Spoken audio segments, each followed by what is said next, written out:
अब पीछे हटने का नहीं है, अब आगे ही जाने का है। मैं सबसे पहले तो आप तमाम लोगों का तहे दिल से शुक्रिया अदा करता हूं, खासतौर से हमारे शहर और जिला अध्यक्ष समीर साहब, शाहिर साहब और उनके साथ की पूरी टीम जो पिछले 1 महीने से लगातार अलग अलग इलाकों में जाकर छोटी बड़ी कॉर्नर मीटिंग्स लेकर वो लोगों के अंदर एक मैसेज कन्वे करने का काम कर रहे थे। ये बता रहे थे कि आखिर क्यों जरूरी है हमें ये कदम उठाना। और ये बात बिल्कुल सही समीर ने कही है कि एक ऐसा मुद्दा है कि जिसकी वजह से पूरे महाराष्ट्र में मजलिस एक नई ऊर्जा के साथ खड़ी हुई है। हर रोज पूरे महाराष्ट्र में जो मीटिंग्स यहां पर हो रही थी उसी तरह की मीटिंग्स पूरे महाराष्ट्र के अलग अलग जगहों पे हो रही थी। ये बात भी है कि कुछ जगह के ऊपर जितना रिस्पांस मिलना चाहिए था वैसा नहीं, क्योंकि वहां के सदर ही बहुत ज्यादा दिलचस्पी नहीं ले रहे थे। अब अगर ये पार्टी का काम है तो काम सबको करना पड़ेगा, और अगर पार्टी का काम है कोई नहीं करेगा तो उसको घर भी जाना पड़ेगा। ये एक ऐसा काम अपने हाथ में हमने लिए है जिससे हमारा जाती मफाद इसमें कुछ नहीं है। राहुल ने जिस तरह से बताया कि आज हर समाज, हर कम्युनिटी अपने हक के लिए लड़ रही है। वाहिद एक मुसलमान के ताल्लुक से अगर हम बात करें तो अदालत ने महज सिर्फ मुसलमानों को 5% रिजर्वेशन की बात कही है। अदालत का हुक्म है, अदालत ने पूरे कागजात देखने, छानबीन करने के बाद यह फैसला लिया कि मुसलमानों का जो एजुकेशन परसेंटेज है, एक मुस्लिम बच्चा जब तालीम हासिल करने के लिए स्कूल में जाता है तो 10वीं क्लास तक कितने पहुंच पाते हैं, 12वीं तक कितने पहुंच पाते हैं और आखिर ग्रेजुएट कितने होते हैं। आज पूरे महाराष्ट्र के अंदर एक भी मुसलमान आईएएस ऑफिसर आपको नहीं मिलेगा। हमारा परसेंटेज क्या है देखिए, और क्यों नहीं मिल रहा है, क्योंकि कहीं ना कहीं अगर ये रिजर्वेशन का सहारा हमें मिला होता तो यकीनन इसका फायदा हमारे समाज के लोगों को भी होता, वो भी आगे बढ़ते। हम भी फख्र से कहते हैं कि देखिए ये आईएएस ऑफिसर है, ये आईपीएस ऑफिसर है, लेकिन ये नहीं हो रहा है। इसलिए नहीं हो रहा है कि हमने अपने अंदर एक ऐसी फितरत बना ली है कि चले हमें क्या करना है, मुझे क्या लेना है। सबसे ज्यादा अगर इस मोमेंट के अंदर कोई आना चाहिए तो वो पढ़े लिखे लोग, वो बड़े घर के लोग जो अपने बच्चों को एमबीबीएस कराना चाहते हैं, इंजीनियरिंग कराना चाहते हैं, यूपीएससी में डालना चाहते हैं। लेकिन इस मिशन के अंदर भी आप देखिएगा कि वो सबसे पीछे रहेंगे। ये जितने भी लोग हैं, ये अगर सामने आए हैं तो मैं ये समझता हूं कि इनका खुद का फायदा कब होने वाला है, फायदा उन लोगों का होने वाला है जो कल हमसे ये सवाल करने वाले हैं कि क्यों जा रहे बंबई, क्या होने वाला है। और यही एक ज़हनियत हमारे अंदर पैदा कर दी गई है कि क्या होने वाला है। अरे जब मैदान में उतरेंगे तो अकेला वाहिद एक मुसलमान एमपी औरंगाबाद से चुनकर आता है, क्योंकि हम मैदान में उतरे। अब उसी मैदान के अंदर हमें जाने से रोका जा रहा है। आपको मालूम होगा कि 27 तारीख के दिन 27 नवंबर की डेट दी गई थी कि हम मुंबई आना चाहते हैं। हमको यह पहले से ही मालूम था कि इतनी आसानी से वो आने नहीं देंगे, क्योंकि हम उनको उधेड़ने के लिए आ रहे हैं। उनको आईना दिखाने के लिए आ रहे हैं, उनसे कुछ सवाल करने के लिए आ रहे हैं, और वो इतने चुभने वाले सवाल है कि उनके पास शायद कोई जवाब नहीं है। इसीलिए पुलिस ने हमको लेटर दे दिया कि नहीं, कोरोना है, आप नहीं आ सकते, अमरावती में ये हो गया, मालेगांव में ये हो गया, नांदेड़ में ये हो गया। तो जो खराब हुआ तुम वो हमको बता रहे। हमारे औरंगाबाद में तो कुछ नहीं हुआ, हम औरंगाबाद की मिसाल क्यों नहीं दे रहे हैं कि हम औरंगाबाद में कुछ नहीं होने देते हैं। लेकिन कुछ ना कुछ बहाना चाहिए कि हमें रोकने के लिए। वो लेटर जब मिला, हमने खुद में एक जिम्मेदारी की हैसियत से हमने हमारे कायद बैरिस्टर असदुद्दीन अवैसी साहब के साथ चर्चा की, और उन्होंने भी ये बात मानी कि उस 15 दिन पहले का जो माहौल था उसे देखते हुए अगर कुछ दिन हम आगे बढ़ा देते हैं तो बेहतर रहेगा। हमने फौरन उनके हुक्म की तामीर करते हुए हमने अपनी दूसरी डेट डिक्लेयर करी 11 दिसंबर। अब आपको यह लग रहा होगा कि 11 दिसंबर को भी होने वाला है, नहीं होने वाला है, परमिशन मिलेगी नहीं मिलेगी। हमने पहले भी कहा था और अब भी कह रहे हैं, अगर अदालत का फैसला आ रहा है, अदालत जो किसी भी पुलिस डिपार्टमेंट, किसी भी राजनीतिक पार्टी से बड़ी होती है, और अदालत का हुक्म मानना तुम्हारी जिम्मेदारी होती है। तुम अगर अदालत का हुक्म नहीं मान रहे हैं तो कल हम तुम्हारा भी हुक्म नहीं मानने वाले हैं, हम आने वाले हैं। ये जोश और ये जज्बे के साथ हमको निकलना है। 11 तारीख के दिन असदुद्दीन अवैसी साहब इंशाअल्लाह मुंबई पहुंचेंगे। आज दोपहर में हमने इस पूरे प्रोग्राम के बारे में असद साहब के साथ डिटेल बातचीत की, और यह तय हुआ कि आज हम औरंगाबाद जाके जो भी तैयारियां हैं, आप लोगों ने, हमारे जितने आप लोग जिम्मेदार लोग हैं हमारे, चाहे वो तालुका के प्रेसिडेंट्स हो, स्टूडेंट विंग हो, हमारे कॉर्पोरेटर्स हो, जितने भी लोग हैं, अपने तौर के ऊपर एक मूवमेंट उन्होंने चलाया है और अल्हम्दुलिल्लाह ये कामयाब हुआ है। अब 11 तारीख के दिन कब निकलना है, कैसे निकलना है, कौन से रूट से निकलना है, ये हमको तय करना है। अब ये तय हुआ है कि 9 तारीख के दिन, परसों के दिन, हम लोग जितनी गाड़ियां जाने वाली है उन सबको एक नंबर अलॉट करेंगे, क्योंकि सुनने के लिए तो मुझे भी बहुत अच्छा लगा। मैं 200 ला लूंगा, मैं 150 ला लूंगा, मैं 50 ला लूंगा, मैं सबका हिसाब रखने वाला हूं, कौन कितने लाने वाला।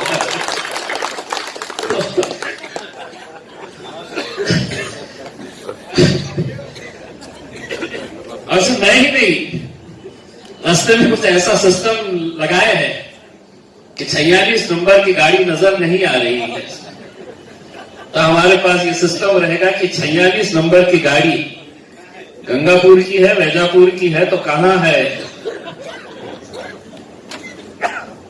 तो बोलने से पहले तोल मोल के बोलिएगा कितने लाने वाले हैं। लेकिन हम 9 तारीख के दिन एक सबसे अहम बात, हमने जब ये फैसला लिया कि हम जाएंगे करके, तो हम मजलिसी बोलकर नहीं जा रहे हैं। ये मुद्दा ऐसा है कि हर मुसलमान से ताल्लुक रखता है।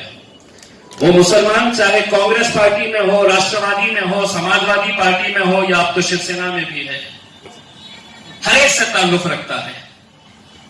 तो हम सबको दावत देना चाहते हैं कि आप भी हमारे साथ आइए। एक मर्तबा एक कौम के काम के लिए निकले, ये भूल जाए कि हम किस पार्टी के अंदर है, किस संगठन के साथ जुड़े हैं। इलेक्शन आएगा, अपने गले में आपको जिसका मफलर डालना है, जिसका झंडा पकड़ना है, आप पकड़िए, लेकिन एक मर्तबा कौम के लिए बाहर निकलिए। हमने ये तय किया है कि हमारे किसी भी गाड़ी के ऊपर हमारी पार्टी का झंडा नहीं रहेगा। 75 साल हो गए मुल्क को आजाद हुए, पूरे देश में अमृत महोत्सव मनाया जा रहा है। हम भी उस दिन देश की आजादी का अमृत महोत्सव मनाने के लिए हर गाड़ी के ऊपर तिरंगा लहराते हुए मुंबई में दाखिल हो गए। 9 तारीख के दिन से आप लोगों को झंडे दे दिए जाएंगे। 9 तारीख से आपको अपने गाड़ियों के ऊपर झंडे लगा देना है। आपको झंडा भी दिया जाएगा, डंडा भी दिया जाएगा और उसको बांधने के लिए रस्सी नहीं तार भी दिया जाएगा। सब दिया जाएगा, आप बेफिक्र रहिएगा, सब दिया जाएगा और सब पे नजर भी रखी जाएगी उससे। और आपको ये पता ही नहीं है कि औरंगाबाद की गाड़ियों को एक अलग नंबर दिया जाएगा तो जालना की गाड़ियों को अलग नंबर और अलग रंग भी दिया जाएगा उसमें, ताकि हम गाड़ी का नंबर देखते ही, रंग देखते ही समझ जाए कि ये कहां की गाड़ी है करके। तो 9 तारीख से जितने गाड़ियां जाने वाले हैं वो गाड़ियों को झंडे दे दिए जाएंगे। 9 तारीख 10 तारीख को शहर के अंदर जब गाड़ी घूमेगी तो हमको ये समझ में आ जाएगा कि ये गाड़ी हमारे साथ चलने वाली है। तो 9 तारीख के दिन से ये काम, अब कौन से रूट से हम जाना है। अब इतना बड़ा काफिला जब जाएगा गाड़ियों का, तो अगर मुंबई पहुंचने के लिए 8 घंटे लगते हैं, 9 घंटे लगते हैं, 10 घंटे लगते हैं, तो हमको कम से कम एक 4-5 घंटे और एक्स्ट्रा इसके अंदर काउंट करना है। क्योंकि इतनी सारी गाड़ियां जब जाएगी तो हमको अपना भी एक स्पीड के हिसाब से, हमको डिसिप्लिन के हिसाब से, शेख अहमद साहब ने बिल्कुल सही बात कही है कि हम इसमें ऐसी कोई हरकत ना करें कि जिसकी वजह से कल हमारे ऊपर उंगलियां उठे और जिसकी वजह से हमें शर्मिंदा होकर अपना सर नीचे झुकाना पड़े। एक अच्छे काम के लिए जा रहे हैं, एक नेक काम के लिए जा रहे हैं। जो जो इंस्ट्रक्शंस आपको दी जा रही है वो इंस्ट्रक्शन के हिसाब से आपको एक लाइन के अंदर फॉलो करते हुए जाना है। हमने ये तय किया है कि औरंगाबाद से जितनी भी गाड़ियां जाएगी उसमें औरंगाबाद के तो रहेंगे, लेकिन कई ऐसे जिलों की गाड़ियां हैं जो हमारे साथ ही चलना चाह रहे हैं। अब वो एक रात पहले यहां पर आ जाएंगे। जितने भी बाहर की गाड़ियां हैं वो सभी गाड़ियों को हम आमखास मैदान के अंदर पार्क करवा देंगे। रात में उनके रहने का इंतजाम हमारे महाराष्ट्र के वर्किंग प्रेसिडेंट जनाब गफ्फार कादरी साहब ने कहा है कि उनके जितने स्कूल्स है उसका इस्तेमाल कर ले। तो बाहर के जितने भी लोग आएंगे उनको इंशाल्लाह हम मौलाना आजाद स्कूल के अंदर रखेंगे। उनके रात के खाने का इंतजाम वहीं पे किया जाएगा, उनके सोने का इंतजाम वहीं पे किया जाएगा। दूसरे दिन सभी फजर की नमाज पढ़ेंगे और हम सब जितनी गाड़ियां हैं सब आमखास मैदान के अंदर एक सिस्टम के तहत उसको है तो पहले पार्क किया जाएगा और पार्किंग के हिसाब से फिर आपको गाड़ियां निकाल के हम वाया पुणे जाना चाह रहे हैं। यहां से क्योंकि नासिक धुलिया से जितनी गाड़ियां आ रही है वो गाड़ियां जो यवतमाल, अकोला, अमरावती की भी जो गाड़ियां आ रही है वो उन्हीं की तरफ से आ रही है। तो एक काफिला उनका वहां से निकलेगा और हम लोग वाया पूना से होते हुए जाएंगे। सुबह का नाश्ता आपको अपने घर से करके आना है।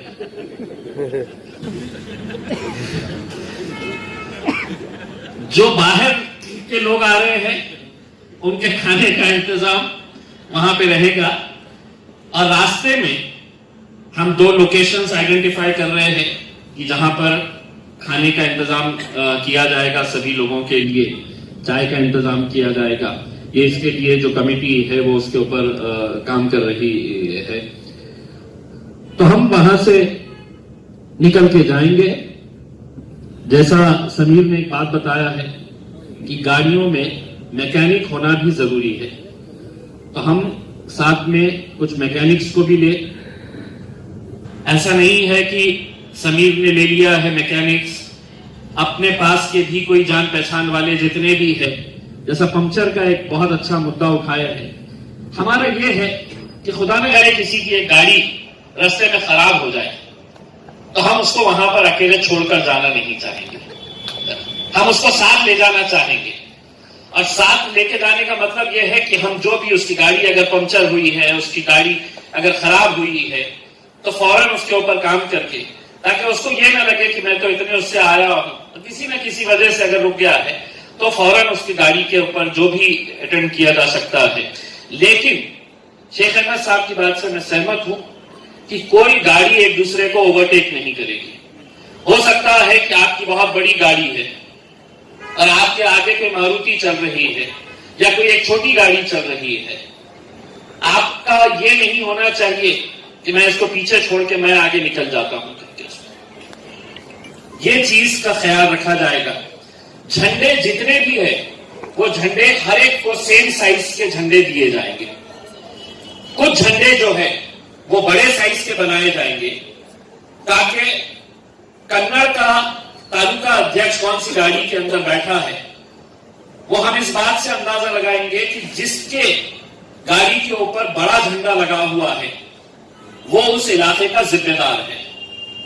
शारिक साहब के ऊपर, समीर साहब के ऊपर जो झंडे रहेंगे, हमको एक आइडिया रहेगी कि ये उस इलाके का जिम्मेदार है करके। हमारे साथ हम अपने तरफ से हमारी जो 3 एम्बुलेंसेस चलती है, इंशाल्लाह वो तीनों एम्बुलेंसेस हम साथ में लेकर जाएंगे। हम 9 तारीख के दिन हमारा फाइनल जो प्रोग्राम है कि मुंबई में हमको कहां पे मिलना है, कहां हमको जाना है, सभा कहां पे होने वाली है। अभी आपको एक बात ये बता देता हूं कि बहुत ताकत, बहुत कोशिशें हो रही है कि हम मुंबई तक नहीं आना। वो कोशिश उनकी तरफ से हो रही है जो नहीं चाहते कि हम आके उनसे कुछ सवाल करें। तो वो जितनी कोशिश कर रहे हैं कि हम नहीं आना, मैं उससे दुगनी कोशिश करने वाला हूं कि हम वहां पर आना और हर कीमत पे जाना है, हर कीमत के ऊपर जाना है। कि जिस जिम्मेदारी के साथ हम आपको लेकर जा रहे हैं, कल मेरा और असद साहब का सर शर्म से झुकना नहीं चाहिए कि हमारी तरफ से कोई ऐसी गलती ना हो कि जिसकी वजह से हमारे ऊपर उंगलियां उठे। वहां जाने के बाद जो भी प्रोग्राम रहेगा, जैसा भी प्रोग्राम रहेगा, ये हम 9 तारीख के दिन या 10 तारीख के दिन बताएंगे। तय ये है कि मुंबई पहुंचना है। अब हम आपको बांद्रा लेके जाएंगे या माहिम लेके जाएंगे या भिवंडी लेके जाएंगे, क्योंकि हो ये रहा है कि हम जब बोल रहे हैं कि हम इस इलाके के अंदर आने वाले हैं, यहां पर हमारी सभा, तो पूरे कांग्रेस और राष्ट्रवादी के नेता वहां पर जाके हमारे 3 ऐसे वेन्यूज जो है वो कैंसिल करने लगाए उन्होंने। वहां पे उनके नेता जाके वहां पर बैठे और बैठकर ये ऐलान किए, वहां पे उसको बताया गया कि अगर तुमने इसका दिए तो हम तुम्हारा पूरा निकालेंगे करके। तो वहां के जितने भी ओपन ग्राउंड्स है या हॉल्स है, सबको है तो ये डराया धमकाया जा रहा है कि तुमने इस प्रोग्राम के लिए जगह नहीं देना है करके। अब वो कितने होशियार है, उनको 11 तारीख को समझ में आएगा कि हम कहां जाने वाले हैं करके, और हम कितने होशियार हैं उनका उसका भी एहसास हो जाएगा। एक तो ये है कि रास्ते में हमें 2-4 टोल मिलेंगे। हम गवर्नमेंट को हम ये रिक्वेस्ट कर रहे हैं कि जिस गाड़ी के ऊपर तिरंगा रहेगा उसको टोल नहीं देना है। तो आप लोगों ने किसी के साथ बहस करने की जरूरत नहीं है उसके अंदर, नहीं तो फौरन हस्ती ना चढ़ देगा, अच्छा मेरे से ले रहा टोल, तो वो सब हम करेंगे। टोल का भी ये इंतजाम किया जाएगा। बस ये है कि अगले 2-3 दिन आप लोगों को झंडे जब हम बोल रहे थे, वो झंडे इस वजह से बोल रहे हैं कि आपकी गाड़ी पे झंडा देखकर हो सकता है कि वो जो सवाल कर रहा है आपसे क्यों जा रहे हैं करके, उसका भी दिल में आ जाए कि चलो मैं भी चलता हूं करके उसमें। तो एक माहौल बना लीजिएगा। आपको झंडे के साथ गाड़ी के पीछे एक पोस्टर लगाना है, वो पोस्टर भी हम बना रहे थे, जिसके ऊपर हम सिर्फ दो मुद्दे लिख रहे हैं। एक तो यह है कि मुस्लिम रिजर्वेशन और दूसरा यह है कि वक्फ का प्रोटेक्शन, वक्फ का तहफ़्फ़ुज़। ये हमारे दो मुद्दे हैं। बाकी और भी जो मुद्दे जो गवर्नमेंट को देने का है वो इतने यहां पे लिख नहीं सकते हैं, और उसके ऊपर हम किसी की कोई तस्वीर नहीं लगा रहे हैं। हम एक पोस्टर बना रहे हैं और उसके बाजू जो स्टिकर रहेगा वो आपकी गाड़ी का नंबर का स्टिकर रहेगा। तो ये हमारी तरफ से तैयारियां हैं।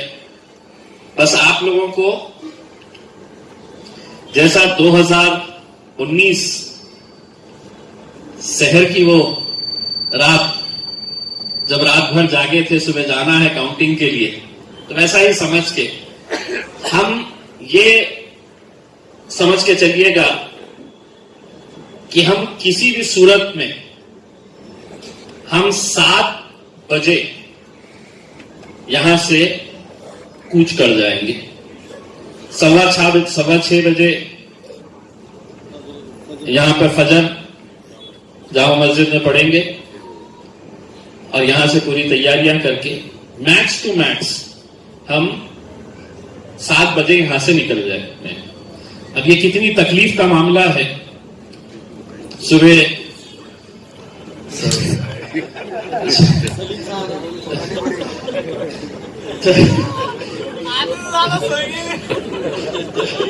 आप गाड़ी में सो जाना भाई, लेकिन चलना है। तो ये है